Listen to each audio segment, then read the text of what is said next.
हाँ, भिन्नों का लासा हमको अगर ज्ञात करना है तो क्या करेंगे?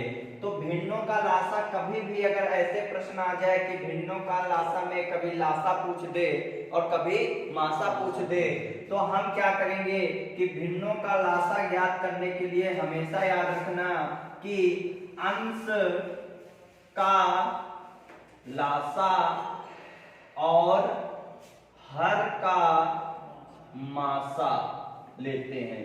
तो भिन्नों का लासा बराबर होता है अंश का लासा बटे हर का मासा। तो यहां जैसे कि हम जानते हैं कि भिन्न बराबर होता है आपका अंश बटे हर, तो वही बात हुई कि जो चीज पूछे वो हम ऊपर वाले का लेते हैं और जो ना पूछे वो हमेशा हम नीचे वाले का लेते हैं, क्योंकि हम जानते हैं कि लासा और मासा दो ही तो चीज हैं, या तो लासा पूछेगा या तो मासा पूछेगा। तो कभी भी भिन्न के प्रश्न में कोई भी चीज पूछ दे वो हमेशा अंश का होगा और जो चीज ना पूछे वो हमेशा हर का होगा। जब मासा में पढ़ोगे तब भिन्न के प्रश्न में अगर मासा पूछ देगा तो आप हमेशा अंश का मासा निकालोगे, हर का लासा निकालोगे। जैसे एक प्रश्न है कि 3/4 6 यहां पर दे दिया जाए 8 और यहां पर दे दिया जाए अगर दे दिया जाए 21 और आ जाए यहां पर 2, तो लासा ज्ञात कीजिए। तो लासा ज्ञात कीजिए, तो 3/4 6/8 21/2, तो इसका लासा आपको ज्ञात करना है। तो हमने अभी अभी देखा कि कभी भी ऐसे प्रश्न आ जाए भिन्न में तो हम हमेशा क्या करेंगे, इसका अगर मुझे लासा ज्ञात करना है तो हम अंश का मतलब अंश ऊपर वाला 3 6 21 का क्या लेंगे, लासा लेंगे, और जो हमारा नीचे 4 8 और 2 का क्या लेंगे, मासा ले लेंगे। तो अगर हम इसका देखें यहाँ पर 3 6 21, तो 3 और 6 21 का अगर हम लासा निकालना चाहें तो आप ऐसे करते हो 3 कम 3 3 दूना 6 3 7 21 हो जाएगा। फिर इसका मतलब कि यहाँ पर 2 7 हो जाएगा, फिर यहाँ पर 7 करोगे तो यहाँ से देखा 7 दूना 14 और 14 से 42, इसका मतलब यहाँ 42 आया। और 4 8 2 का मासा क्या होता है, वह बड़ी से बड़ी संख्या जो दी गई संख्या को पूर्ण रूप से भाज्य कर दे उसे ही हम क्या कहेंगे, मासा कहेंगे। मतलब 4 8 का मासा क्या होगा, 2 2 अगर ले लिया 2 कम 2 2 चौको 8 2 दूना 4, तो इसका हम क्या लेंगे, 2 हो जाएगा। तो आपका ये भी उत्तर हो गया और कहीं कहीं आपको 2 से इसको काट भी सकते हो, 2 दूना 4 2 एकम 2, ये आपका उत्तर 21 आ जाएगा।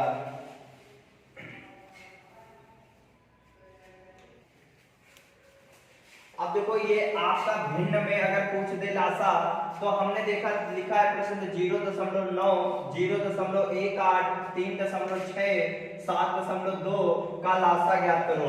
तो हमेशा याद रखना कि कभी भी अगर भिन्न का प्रश्न अगर हल करने को आ जाए लासा और मासा में, तो सबसे पहले हम भिन्न के बाद जो संख्या है वो बराबर होनी चाहिए। तो यहाँ पर हमने देखा कि दशमलव के बाद एक संख्या है और यहाँ दशमलव के बाद 2 संख्या है, फिर दशमलव के बाद एक संख्या है, दशमलव के बाद एक संख्या है। तो सबसे तो पहले हम दशमलव के बाद संख्या बराबर होनी चाहिए। तो यहाँ 2 है तो यहाँ 1 की जरूरत, तो 1 0 खिला देंगे, यहाँ पर भी 1 0 खिला देंगे और 1 0 खिला देंगे। अब देखो दशमलव के बाद सभी जगह क्या हो गया, सेम संख्या हो गई 2 2। तो अब यहाँ पर आप देखेंगे कि अगर हम देखें तो पॉइंट हटाएंगे तो यहाँ पर हो जाएगा, यहाँ पॉइंट हटाया 1 बढ़ाया आगे संख्या 2 तो 2 0 खिला दिया, फिर यहाँ पर 0.18 है तो पॉइंट हटाया 1 आगे संख्या 2 है तो 2 जीरो खिला दिया। फिर यहाँ पर हमने देखा पॉइंट हटाया, एक आगे 2 संख्या तो 2 जीरो खिलाया, और यहाँ पर भी पॉइंट हटाया और एक आगे संख्या 2 तो 2 जीरो खिला दिया। देखो आपका भिन्न वाला प्रश्न उसी तरह बन गया कि नहीं बन गया। इसको हम कह सकते हैं 90/100, इसको कह सकते हैं 18/100, इसको कह सकते हैं 360/100, इसको कह सकते हैं 720/100। अब हमारा ये प्रश्न भिन्न की तरीके बन गया और इसका हमें लासा ज्ञात करना है। तो जब भी भिन्न में हमने बताया कि कभी भी भिन्न का लासा या मासा ज्ञात करना हो तो जो पूछे वो हमेशा अंश का होता है और जो ना पूछे वो हमेशा हर का होता है। तो हमसे लासा पूछ रहा है तो हम 90, 18, 360 और 720 का हम क्या लेंगे, लासा लेंगे।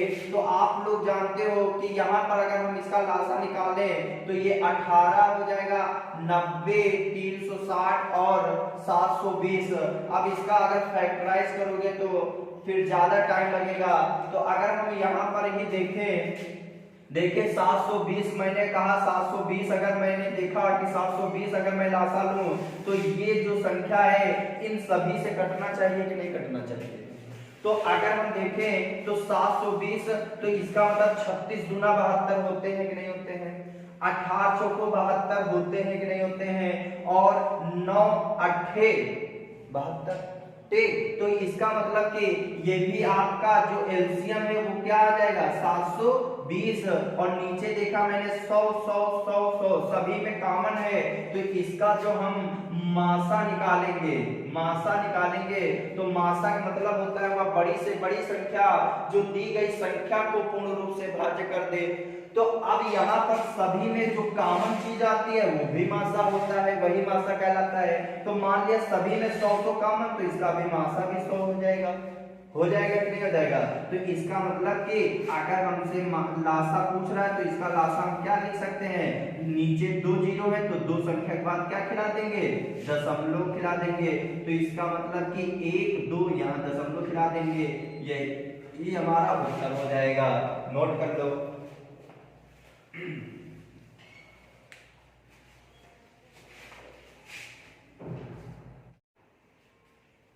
अब देखो इसमें एक प्रश्न आपका कई बार प्रश्न पूछ दिया जाता है और इसे आप लोगों को करना है, और इसमें एक सबसे सरल तरीका और सबसे अच्छा तरीका होता है जो आपको आज बताया जाएगा।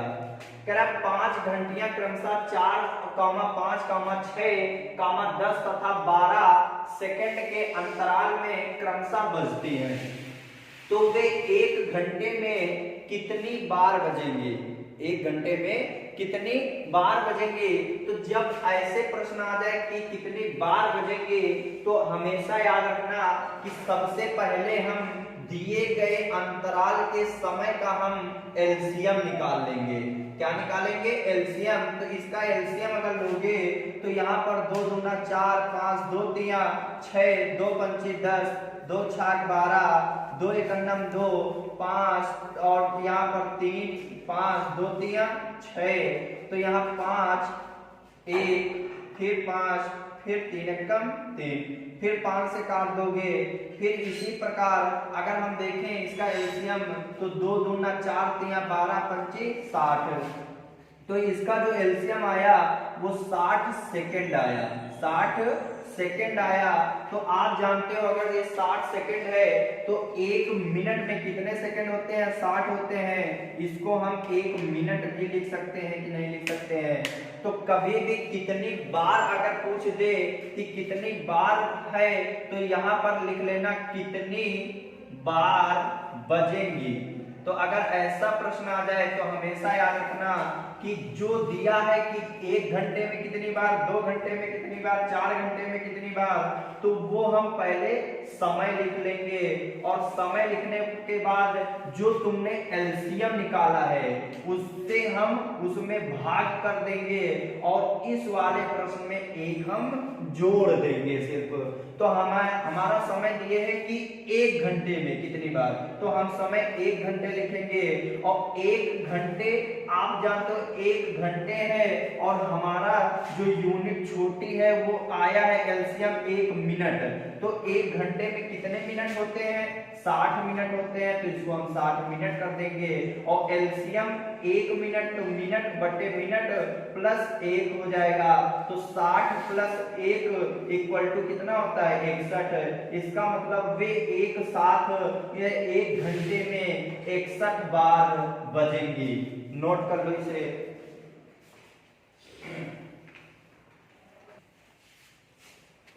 अब देखो इसी पर एक प्रश्न और पूछ दिया जाता है। अब कितनी बार पूछेगा और उसके बाद आपको समय देकर दे देगा कि ये 2 बजे, 3 बजे, 4 बजे, 12 बजे बजी थी, तो अब वे एक साथ कितने बजे एक साथ बजेंगी। तो प्रश्न आपको दिए 5 घंटियां क्रमशः यहाँ पर 4, 5 और कामा यहाँ पर दे दिया जाए आपको 6 और कामा दे दिया जाए आपको 12 तथा 10 मिनट के अंतराल में क्रमशः बजती हैं। यदि वे घंटियां एक साथ 2 बजे बजी हो तो वे पुनः एक साथ कितने बजे बजेंगी। तो यहाँ पर कितने बजे बजेंगे? तो यहाँ पर अगर प्रश्न देखें तो सबसे पहले वही करेंगे कि इसका हम लेंगे एलसीएम। तो एलसीएम जैसे ही लेंगे तो प्रश्न उसी तरह हो जाएगा। 2 दूना 4, 5, 2 तिया 6, 2 पंची 10, 2 4 12, फिर 2 एकम 2, फिर यहाँ पर 2 तिया 6, फिर यहाँ पर 3, 5 और यहाँ पर ये हो जाएगा 5, फिर 3, फिर 5 से फिर 5, फिर 1। तो यहाँ पर हमने देखा कि 2 दूनी 4 तिया 12 पंची 60। अब ये 60 मिनट आया, तो एलसीएम हमारा 60 मिनट आया। तो इस मिनट को हम 1 घंटा कह सकते हैं कि नहीं कह सकते हैं? अब इसमें सिर्फ क्या होता है कि जब समय आपको दे दे कि इतने बजे बजी थी और पुनः कितने बजे बजेंगे, तो जो समय दिए है उसको हम लिख लेंगे और उसी के आगे जितना एलसीएम आएगा उसे हम जोड़ देंगे। अगर 60 मिनट आया है तो 1 घंटे में कितने मिनट? 60। तो इसका मतलब 60 मिनट होते हैं, तो इसका मतलब 60 मिनट को 1 घंटे लिख सकते हैं। तो वे 1 घंटे बाद पुनः बजेंगे कि नहीं बजेंगे?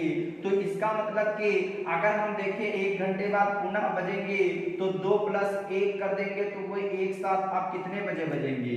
तो 3 बजे एक साथ बजेंगे। ये आपका उत्तर हो जाएगा।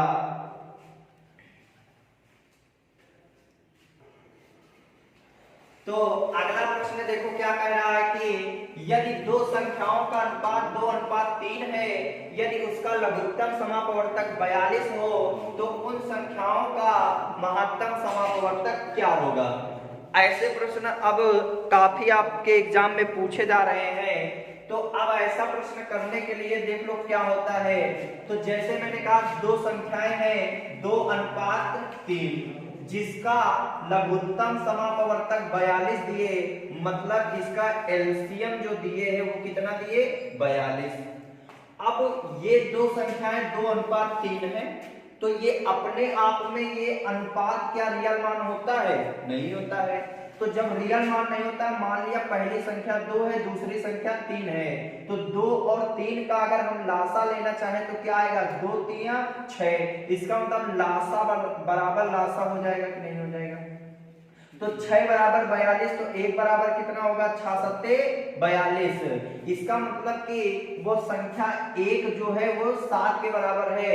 तो एक चीज याद भी कर सकते हो कि एलसीएम का 1 का मान ही हमारा मासा कहलाता है, और मासा का मतलब ही होता है वह बड़ी से बड़ी संख्या जो दी गई संख्या को पूर्ण रूप से भाज्य कर दे उसे मासा कहते हैं। और मासा का मतलब होता है कि दी गई संख्या में वो अंक कॉमन हो हर दोनों जगह। तो यहाँ पर 1 बराबर 7 है, तो ऐसे तो मासा हमारा 7 हो गया, नहीं तो आप ऐसे 1 बराबर 7 तो 7 दूना 14, 7 त्रिक 21। अगर अब हम इसका मासा देखें तो आप देखोगे कि 7 अगर हम देखें 7 दूनी 14, देखो काट रहा है, 7 त्रिक 21, देखो काट रहा है, तो हमारा मासा जो होगा वो कितना होगा 7 आ जाएगा।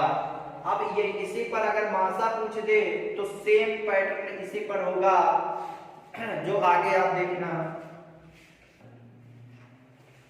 देखो अगला प्रश्न देखो आपका मासा देकर लघुत्तम समापवर्तक पूछ रहा है, यदि दो संख्याओं का अनुपात 1:2 है, यदि उसका महत्तम समापवर्तक 8 हो तो उन संख्याओं का लघुत्तम समापवर्तक क्या होगा। तो ये प्रश्न है। तो इस प्रश्न को कैसे करते हैं, तो इसका मतलब हमने कहा कि वो संख्याएं 1:2 है जिसका मासा आपको दिए है, मासा आपको दिए है कितना 8, तो 1 और 2 हमको संख्याएं दिए, तो अनुपात रियल मान होता नहीं है, तो 1 और 2 को मान लिया, पहली संख्या 1 दूसरी संख्या 2, तो इसका मासा क्या होगा 1 होगा। जब कोई संख्या कॉमन ना हो तो उसका मासा 1 होता है, तो 1 बराबर 8, तो 8 कम 8, 8 दूनी 16। तो यहाँ हमने देखा कि वे संख्याएं 8 और 16 हैं। अब इसका कह रहा है कि इसका लासा क्या होगा, एलसीएम पूछ रहा है, तो एलसीएम वह छोटी से छोटी संख्या जो दी गई प्रत्येक संख्या से भाज्य हो जाए उसे ही हम क्या कहते हैं, लासा कहते हैं। तो 8 और 16 का लासा क्या होगा 16 होगा। देखो 8 दूनी 16, 16 कम 16, ये हमारा उत्तर हो गया।